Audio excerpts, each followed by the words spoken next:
te escuchamos. Bien. ¿Me escuchan todos bien? Muy bien. Sí, Bien. Bueno, lo primero que quiero es agradecer a Saúl. La verdad es que sus conceptos son muy oportunos, me parece, para el momento de la iglesia. Y también le quiero recomendar que cuando pueda visite a la iglesia de Ecuador. Va a ser una muy buena experiencia porque son gente que sabe recibir muy bien a las visitas. Yo no sé si están todos los micrófonos como tienen que estar para evitar... pero por favor chequeen eso. Déjame que te lo apago, ¿ya? Pero te prendes el tuyo ahorita, ¿sí? Ya. ¿Sí? Sí, un ratito. Ya están apagados, ahora podés prender el tuyo. Bien. Bueno, estoy un poco... Aprovecho obviamente para saludarlos a todos. Estoy un poco preocupado porque no sé cómo hacer para terminar esta meditación antes de las 3 de la tarde. Pero hay muchas cosas creo yo, muy lindas que tengo ganas de compartir. El personaje del profeta Daniel es una figura fascinante, a mi gusto por lo menos. Pero creo que injustamente es normalmente relegado o bien para el estudio profético, o bien para que algunas de sus historias sirvan como enseñanzas simples a los niños, ¿cierto? Sí, sí. No digo que en ese sentido esa función no sea importante en Daniel, al contrario, creo que esa enseñanza a los niños es tal vez la más importante. Sin embargo, lo que digo que es injusto es que me parece que los adultos, o las personas que ya tenemos cierto ejercicio en el conocimiento bíblico, etc., pasamos de largo a Daniel salvo que querramos estudiar profecía. Pero cuando entendemos el Evangelio, toda la Biblia se vuelve evangélica. Y Daniel no es la excepción. Podemos encontrar enseñanzas evangélicas en el libro de Daniel. Así que con esta misma mentalidad es que hace algún tiempo empecé de nuevo a leer las historias de su vida. Y para mi sorpresa, Daniel 6, la historia de Daniel en el Foso de los Leones, que todos recordamos seguramente porque nos las enseñaban cuando éramos chiquitos en las clases de niños, me fascina más ahora que cuando era chico. Es una historia increíble y hay tantos detalles y tanta riqueza para sacarle que por eso estoy preocupado porque tengo miedo de no poder transmitirla bien o extenderme demasiado. Así que también le tengo que pedir a Dios que me dirija ahora para poder aprovechar al máximo el tiempo que tenemos. No voy a leer de corrido, así avanzamos en la historia y solamente tal vez leamos los detalles más importantes, pero supongo que todos la tienen en mente. Daniel, que había sido un ministro muy destacado del gobierno babilónico, a pesar de su origen extranjero, pero había demostrado ser una persona muy íntegra y útil a los intereses del rey, de los reyes, en cada gobierno que le tocó participar. Y cuando el gobierno babilónico es reemplazado y el imperio es derrocado y en su lugar es alzado el imperio persa, bueno, evidentemente el rey tuvo la idea de decir, bueno, a ver quiénes son las personas que conocen al pueblo, que conocen su idiosincrasia, que conocen la administración de estas tierras y que pueden ser útiles para mis propósitos. Y sin ninguna duda tiene que haber reparado en Daniel porque su currículum lo precedería. Había sido encontrado una persona muy útil y muy fiel y muy honesta. Y a pesar de que un gobernador pueda ser bueno o pueda ser malo, quiere rodearse de gente buena y útil. Y Daniel no estaba obviamente traicionando sus raíces hebreas al haber sido fiel al gobierno babilónico y al gobierno persa, sino que lo que estaba haciendo era entendiendo que es el lugar a donde Dios lo había puesto para ser un siervo suyo. Así que Darío, que está empezando y que entendemos que es un rey subalterno de Ciro, el verdadero conquistador del imperio, tiene que empezar a hacer funcionar su administración, y una de las cosas que todo nuevo gobernante necesita es empezar a establecer firmemente los principios de su gobierno y las personas a través de las cuales va a ejecutar sus políticas. Y esas personas, en el mejor de los casos, tienen que ser confiables. Así que él piensa en administrar su gobierno con una serie de lo que llaman sátrapas y poner sobre ellos a las personas más confiables que tiene para que les rindan cuentas. Y entre ellos está Daniel, que además demuestra ser para el rey más confiable que todos los demás, por lo tanto piensa en que en realidad es la persona a través de la cual él quiere administrar todo. Y por supuesto, en cualquier estructura de poder, eso genera celos, genera luchas internas y el interés por destruir a los que pueden obtener más poder que nosotros, porque el que busca poder se dedica a eso, a acumular poder y tratar de destruir el poder de los demás. Así que lo que está pasando en los primeros versículos de Daniel 6, aunque está contado de una manera muy simple y con una narrativa que parece un cuento o una historia muy para los niños, en realidad tiene un trasfondo adulto y muy serio y muy lógico, sólidamente lógico. No es la lógica de un cuento, sino la lógica de una situación real en una administración política real de uno de los poderes más importantes que hubo en la historia de la humanidad. Ese es el contexto en el que se da esta historia. Y fíjense qué interesante, porque los que empiezan a tratar de tramar contra Daniel, porque ven que es una figura predilecta del rey, no encuentran, a pesar de su poder político y de su capacidad de administrar, no encuentran contra Daniel nada con lo que acusarle. Así que eso nos da testimonio de la integridad de él. Es fácil en un gobierno generar desconfianza de otra persona cuando uno tiene el poder para hacerlo. Se hace habitualmente. Nosotros vivimos en un mundo en el que eso es muy cotidiano, ¿no es cierto?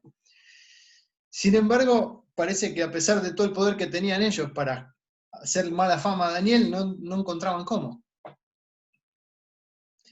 Y lo que hacen es decirle al rey: ok, rey, vos necesitas establecer tu poder de una manera firme porque estás dando los primeros pasos en tu imperio, y lo que necesitas es gente en la cual confiar. Así que nosotros pensamos que lo mejor que puede pasar para eso es que durante un tiempo vos seas la autoridad absoluta en tus dominios. No compartas el poder con nadie. Y de esa manera vas a empezar pisando fuerte, y entonces todo el mundo va a tener que someterse a tu autoridad. Y además, los que le proponen esta idea son justamente los gobernadores, o sea, las personas que tendrían un poder intermedio entre el pueblo y el rey, y por lo tanto son los que con ese poder podrían minar el poder del rey. Así que ellos se muestran que no solamente no tienen interés en minar el poder del rey, sino que le dicen al rey, te estamos garantizando establecer de manera sólida tu poder, relegando el nuestro. Eso es lo que se desprende de la propuesta que le hacen. Si quieren la leemos. Versículo 7. El versículo 6 le dicen, Rey Darío vive para siempre. Todos los gobernadores del reino, y magistrados y sátrapas, y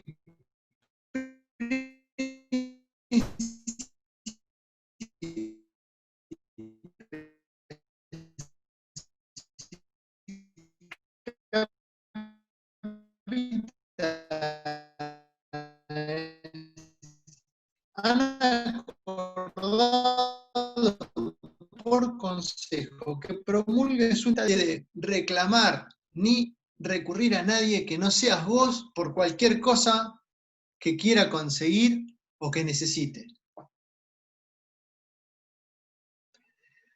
Este edicto es novedoso, porque si bien ha habido antiguamente muchas veces, o había habido, y en la propia vida de Daniel había habido la amenaza de tener que recurrir o de tener que mostrarse como capaz de adorar a otros dioses que el suyo, nunca le había pasado que se le hubiera prohibido recurrir al suyo. Esta es, creo yo, la primera vez que yo recuerde en el que adorar o recurrir al Dios propio esté prohibido. Anteriormente, por ahí había tenido que demostrar adoración, honrar a otro Dios, pero nadie le prohibía hacer también hacerlo lo mismo con su Dios. Pero ahora eso quedaba terminantemente prohibido. Y el rey dice, la verdad que esta propuesta es muy interesante, porque lo que yo primero tengo que ver es quiénes son confiables. Y esta gente me trae una propuesta en la que ellos mismos se desprenden de su poder para depositarlo en mí, así que esta gente debe ser confiable. Y además, en vistas de asentar mi poder, esta propuesta es muy útil.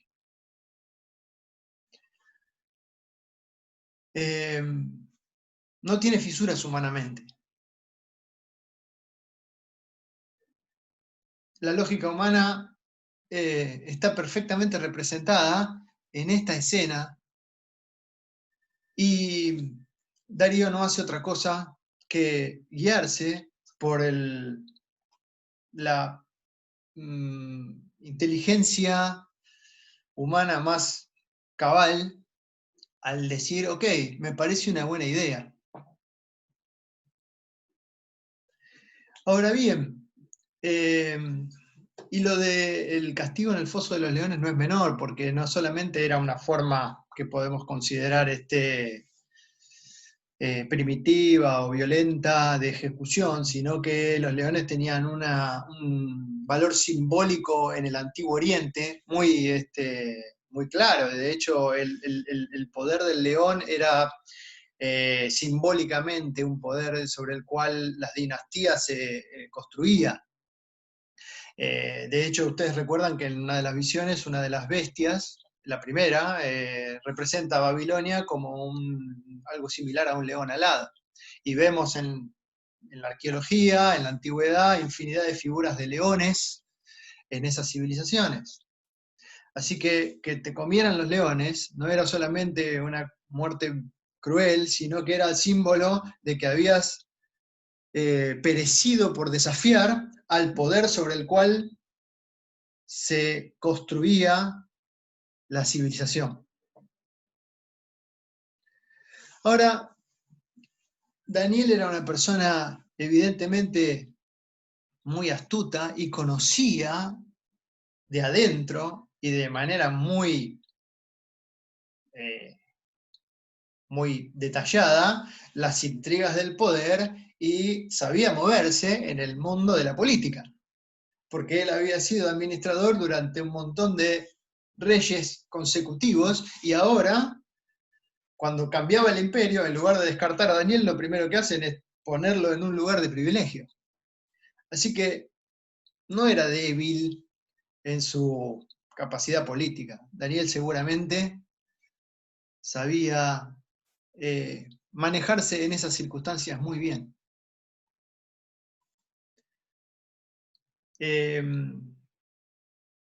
Pero Daniel no hace nada de lo que pienso que yo hubiera hecho. De hecho, es llamativo que lo primero que hace es, cuando se entera del edicto, es ir y sin ningún disimulo hacer lo mismo que hacía siempre. Orar a Dios. Recurrir a su Dios ahora que está en serios problemas. Ahora, esa no parece una reacción de alguien habilidoso en política. Yo creo que Daniel no es reconocido como debiéramos como un tipo de Jesús. Cuando pensamos en los tipos de Jesús en el Antiguo Testamento, solemos pensar en Moisés, en David, en los ejemplos de fe de Abraham y en todas esas cosas que son ciertas y que en cada uno de ellos alguna característica nos remite a Cristo. Pero posiblemente no sea Daniel una de las principales figuras en las que pensemos. Sin embargo, esta forma de conducirse de Daniel nos hace pensar en Cristo. Daniel, aunque era un hombre enormemente capaz, inteligente, hábil y tenía experiencia en conducirse en situaciones de extrema delicadeza política, no apela a nada de eso para determinar su destino. Yo sí lo hubiera hecho, si tuviera las virtudes de Daniel. Hubiera pensado en cuál era la forma inteligente de salir del problema. Y por supuesto, se me podía haber ocurrido orar en privado. O, por ejemplo, orar a Dios, pero no pedirle nada, sino solamente agradecerle. Porque lo que estaba prohibido era recurrir a cualquier otro que no fuera el rey. Así que si Daniel solamente se limitaba a agradecer, no estaba violentando el edicto. Pero seguramente Daniel no encontraba en esas posibles salidas, en esa negociación entre lo correcto y lo conveniente, no encontraba ninguna seguridad. Desde el primer momento, él decidió confiar en lo único que en realidad es confiable. Y Cristo hizo exactamente lo mismo. Nunca depositó el éxito de su ministerio en su propia capacidad, que la tenía, de conducirse, sino que se sometía a lo que Dios tenía preparado para él.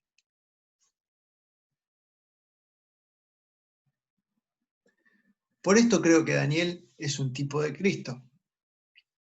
Y como tipo, no es perfecto, sino que tiene similitudes. Solamente similitudes. Ahora, hay algunos detalles interesantes a partir de esta, digamos, si se quiere, introducción.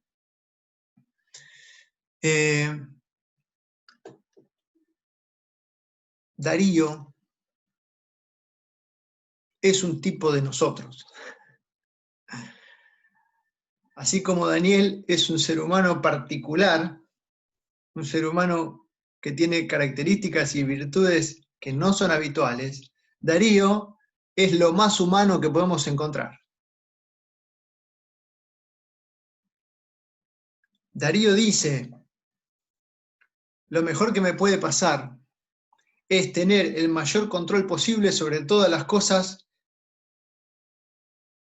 que yo pretenda que sucedan o que quiera que sucedan. Tener el mayor poder posible para controlar todo lo que pasa alrededor mío. Inclusive que la gente tenga que recurrir a mí como si yo fuera su Dios. Sentarme en el trono de mi vida y si es posible también en el trono de la vida de los demás, es lo que en el fondo todo ser humano desea hacer.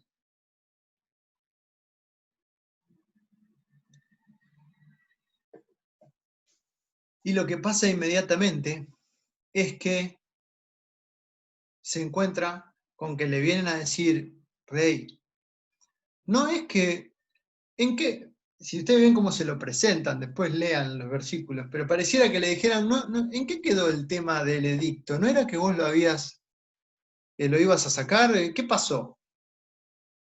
Y entonces él dice, sí, el edicto está en vigencia, porque yo sellé con mi anillo que nadie por 30 días puede recurrir a otra autoridad que no sea la mía.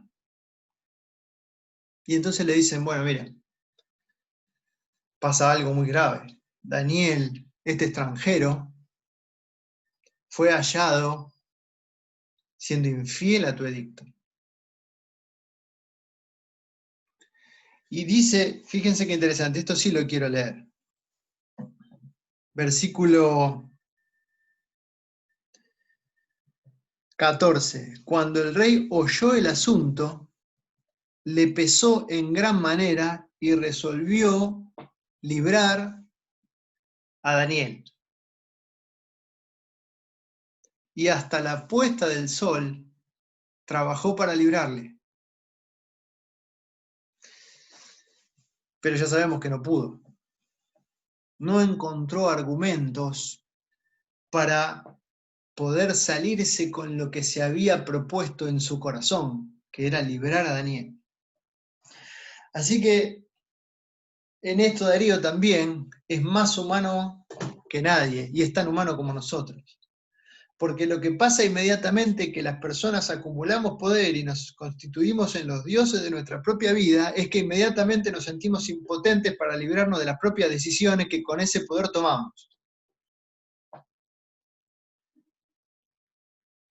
Cuando confías en acumular tu capacidad de dominio sobre las cosas para que te vaya bien, para que no te pase nada de lo que no querés, inmediatamente te vas a dar cuenta que ese poder no te alcanza para librarte de tus propias decisiones, ya no de lo que los demás pueden hacer con vos, sino ni siquiera te podés librar de lo que vos mismo decidiste hacer.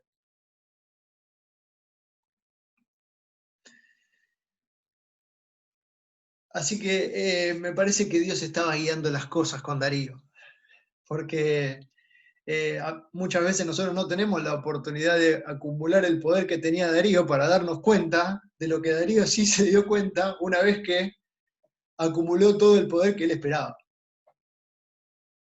Así que Dios está siendo misericordioso con nosotros para enseñarnos a través de Darío y que no tengamos una experiencia tan dura como la de él. A los 10 minutos de tener poder, lo primero que quiero hacer, resuelvo librarme de ese poder que yo mismo había acumulado y no puedo. Y batallo contra mis enemigos y pierdo. No pude ganar esa batalla. tengo el poder suficiente para enviar ejércitos a que peleen por mis dominios, y eso significa que hombres tienen que poner su vida. Puedo enviarlos a la muerte para defender mis intereses, pero cuando quiero darle la vida a un reo de muerte, no puedo. Esa es la situación de Darío. Puedo quitarle la vida a los que la tienen, obligarlos a que den su vida por mí, pero no puedo devolverle la vida a alguien que yo mismo condené. Cuando el hombre acumula poder y se sienta en el trono de su vida, todo lo que puede surgir es muerte. De ahí no proviene la vida, seguro.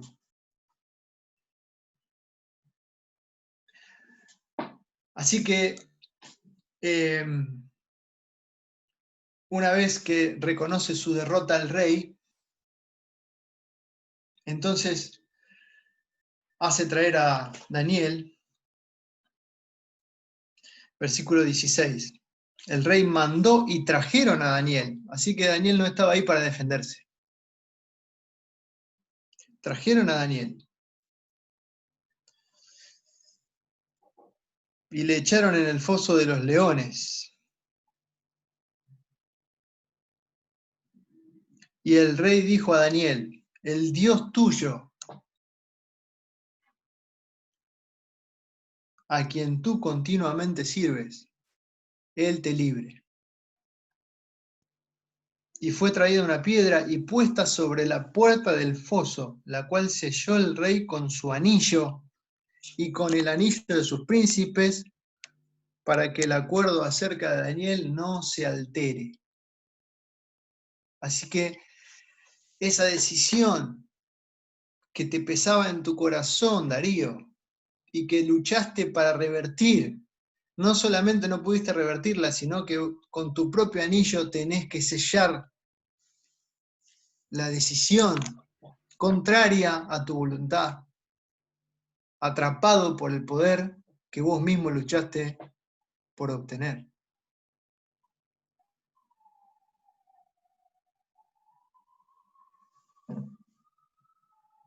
Daniel, mirá, hice todo lo posible, pero no puedo librarme de mi propia decisión y por lo tanto no puedo librarte. Así que ojalá tu Dios te libre. Yo no sé si Darío estaba pensando en que sea librado Daniel o que en realidad quería que Dios lo libre a él. Me parece que Darío necesitaba ser librado más que Daniel. Porque él era el verdadero atrapado.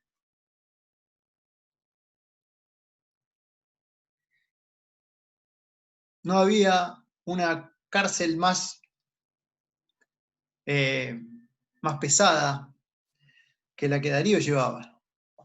No era Daniel el atrapado. Así que cuando nuestro propio poder se vuelve impotente, no nos queda otra que recurrir a que alguien nos libre. Alguien más poderoso nos libre. Esa misma persona a la que primero quisimos sacar del medio. Ese mismo Dios al que le prohibimos la presencia en nuestra vida y además se la prohibimos a los demás, como hizo Darío. Nadie pueda pedirle nada a Dios, pídanmelo a mí. A ese Dios que expulsamos, ahora estamos llamando desesperadamente para que nos libre de la propia trampa que nos tendimos. Y cuando pasa eso, ¿qué va a hacer Dios? ¿Qué creen que va a hacer? ¿Qué va a decir? Ah, ahora me llamás. Ahora que me necesitas, me llamás. Ahora relate solo. Así dice Dios. ¿No? Nunca dice así. El Dios de Daniel nunca dice así. Nunca dice, me echaste y ahora me necesitas. No, ahora no estoy. Ahora arreglate. Así decimos los seres humanos, pero Dios no es como nosotros. Por eso es Dios. Ser poderoso no es para cualquiera. No es para cualquiera. Hay que ser como Dios para ser poderoso y que eso sea para bien.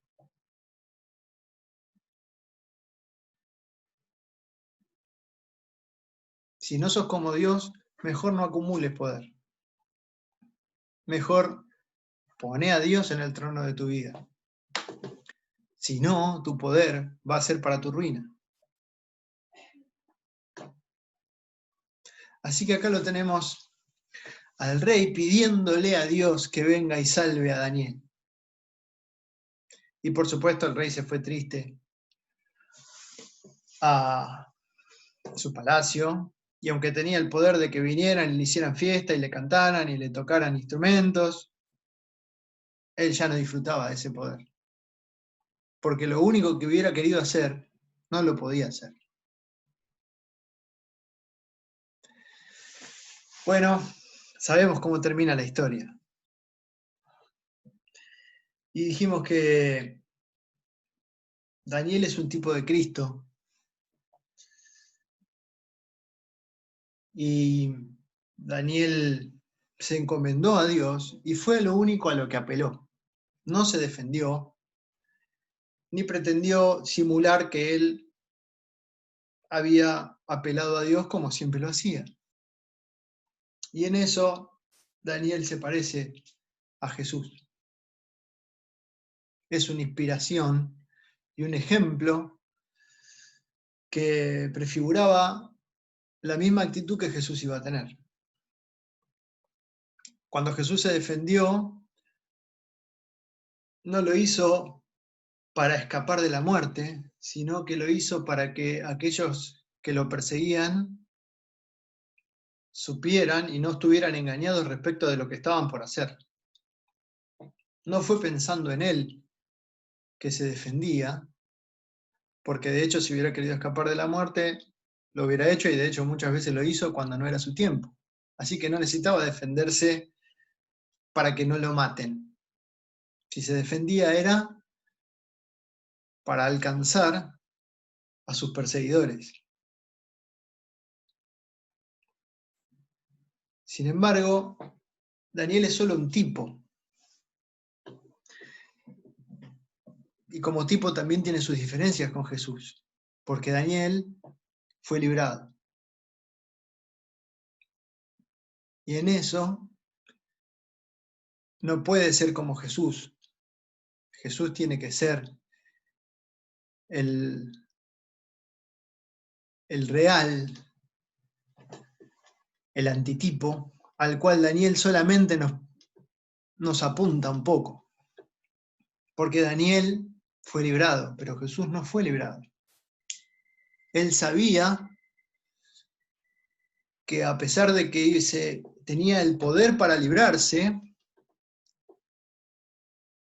decidió no hacerlo y se sometió a su padre, que también podía librarlo y que tampoco lo hizo. ¿Se acuerdan, no? En Hebreos dice el autor de Hebreos, que podemos algunos pensar que es Pablo, dice que en los días de su carne Jesús suplicó al que podía librarlo. Hebreos 5 está eso, si quieren después lo pueden buscar. Hebreos 5, 7 creo.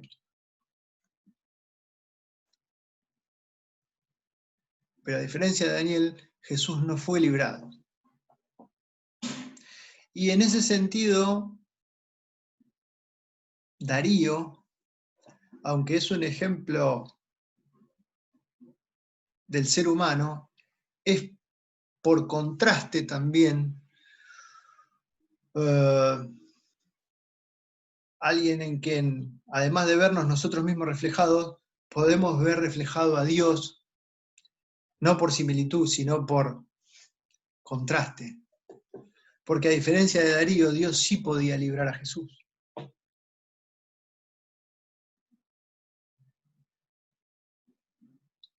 Pero en el corazón de Dios prevaleció la intención de que Jesús no sea librado para beneficio nuestro.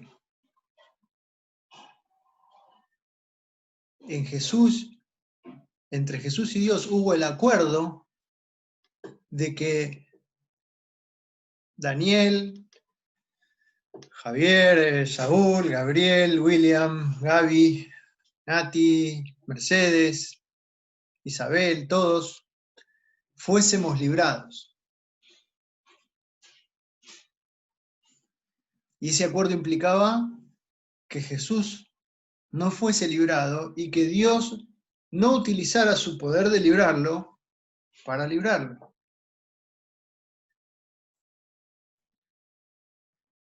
Si Darío hubiera tenido el poder suficiente, hubiera librado a Daniel. Y sin embargo, Dios, teniendo el poder suficiente, tuvo que soportar no librar a su hijo para poder librar a Daniel y a todos nosotros. Así que cualquiera que tenga la intención de acumular poder para gobernar su vida,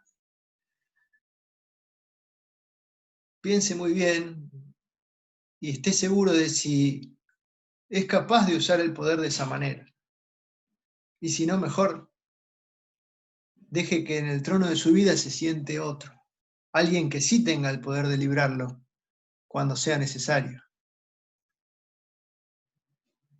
Porque tu poder no va a ser suficiente para que te puedas librar cuando te tengas que librar. Vas a quedar atrapado por él. Y vas a necesitar decirle, el Dios ese, a ver si él puede salvar, porque yo no puedo. Y entonces cuando Daniel fue librado, y el rey también fue librado, más que Daniel, cuando el rey fue librado, entonces firmó un edicto nuevo que decía así, miren, de parte mía es puesta esta ordenanza, que en todo el dominio de mi reino todos teman y tiemblen ante la presencia del Dios de Daniel. Porque Él es Dios viviente y permanece por todos los siglos, y su reino no será jamás destruido, y su dominio perdurará hasta el fin. Él salva y libra. Así es el Dios de Daniel. Enviar a la muerte es para cualquiera. Cualquiera con un poco de poder puede enviar a la muerte, pero salvar y librar no es para cualquiera. Dios no es Dios porque es capaz de terminar con la vida, sino porque es capaz de prolongarla para siempre. Porque es capaz de librar de la muerte, es que es un Dios digno de que nosotros lo dejemos sentarse en el trono de nuestra vida. No porque Él manda ejércitos a luchar por Él, sino porque Él pone su vida por los suyos. Él salva y libra, cosa que yo, el rey más poderoso de mi tiempo, no puedo hacer. Eso decía Darío. Teman y tiemblen frente a este Dios. No es como los dioses que nosotros conocemos. Él puede librar. Y a eso se dedica. Yo puedo decirlo en primera persona, porque yo fui librado. No fui librado de la muerte. De la muerte fue librado Daniel, pero yo fui librado de mí mismo, de ser atrapado por el propio poder que yo quería tener. Eso puede decir el rey Darío. Ese es el testimonio de las personas que son libradas, el testimonio de los que son librados en Cristo. No es teman y tiemblen frente al Dios de Daniel porque Él te hace mejor, Él te hace una buena persona o Él con el tiempo va a lograr que vos abandones todos los pecados que ahora cometés y que las cosas que ahora no te gustan de vos mismo, con el tiempo vas a ir puliendo y vas a ir mejorando. Bueno, Dios puede hacerlo y quiere hacerlo, pero ese no es el testimonio de las personas que han sido libradas. Nadie se detiene en eso cuando en realidad lo que le ha pasado fue que le ha sido solucionado el problema que él no podía solucionar y que era verse atrapado en la culpabilidad y en el peso de sus propias decisiones. Cuando Dios quita esa carga del corazón, las personas no se gozan en que Dios los puede hacer mejores, se gozan en que Dios es capaz de romper nuestras cadenas. Cadenas que nosotros mismos nos pusimos. No cadenas que nos puso otro. No hay peor esclavitud que la que es el resultado de nuestra propia torpeza. Solamente Dios puede librar de esa manera. Eso aprendió Darío. Bueno, he dejado un montón de cosas sin mencionar, pero les aliento a que relean esta historia y mediten en ella. Y seguro van a descubrir muchas más que yo todavía tampoco descubrí. Pero sobre todo, quiero terminar con una cosa que leí de este gran predicador que fue Charles Spurgeon, y que dice: invoque al Dios de Daniel en su cuarto de oración, y él será su Dios en el foso de los leones. A eso se dedica Dios, a aparecer en el foso de los leones para librarnos. Así que esa sea también nuestra experiencia cotidiana. Amén. William, libera tu micrófono. Gracias, Javier. Indudablemente Dios nos libró, ¿no? Es una preciosa verdad. Y qué bueno. Bueno, te agradecemos por la participación, que Dios te siga bendiciendo y nos siga ayudando en el conocimiento de las Escrituras. Vamos a invitar a David para que él nos dé las estrofas del himno final, ¿no? Voy a compartir mi pantalla con él. A ver. Ok. Gracias, David. Ya hice. ¿Estamos, David? Sí, aquí estoy ya. Okay. Gracias.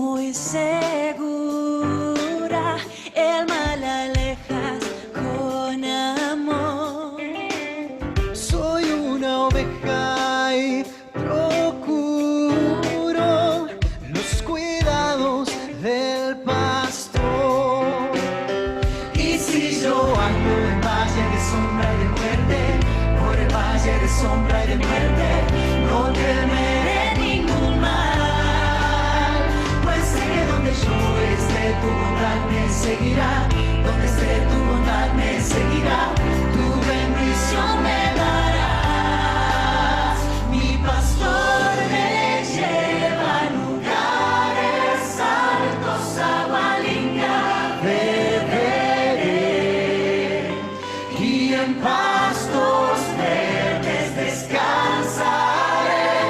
la jornada seguiré, correré.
Amén. Saúl, ayúdanos con la oración final, por favor.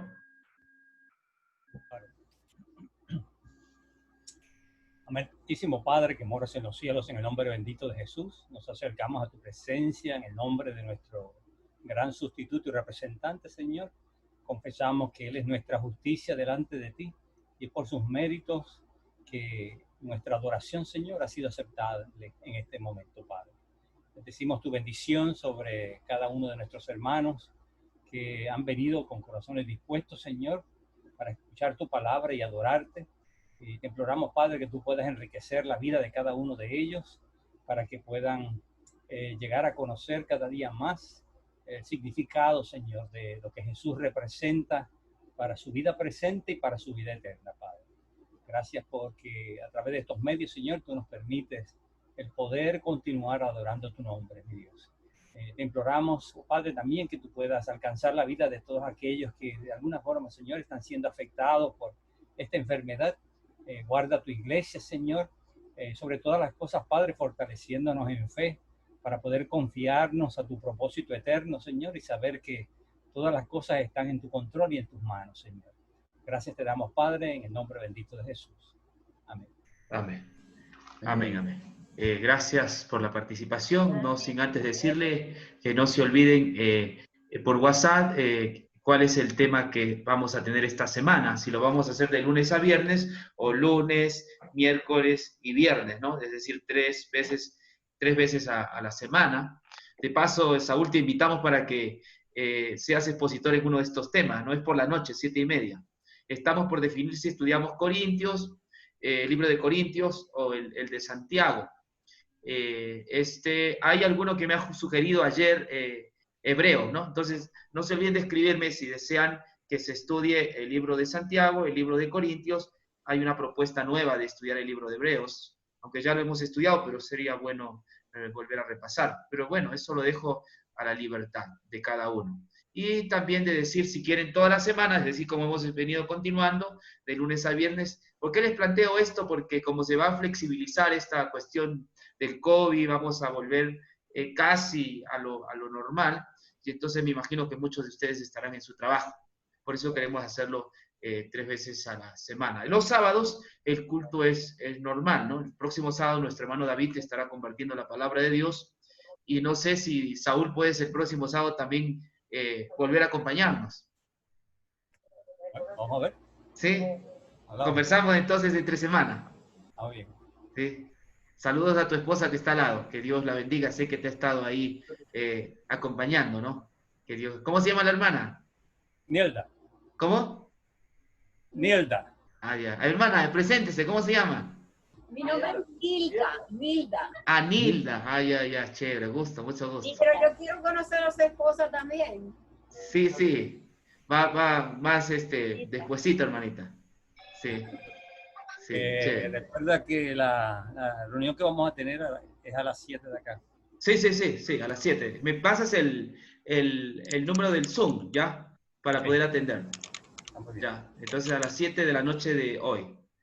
Aquí sería 7 de Ecuador y allá 8 creo, ¿no? 7 de aquí, 6 de allá. Ah, entonces, ok, perfecto. Ya. Ahí sí. Ok. Muy bien, hermanos, quedamos despedidos. No sé si hay momento para saludarse. Yo dejo esto para que cada uno de ustedes se pueda saludar.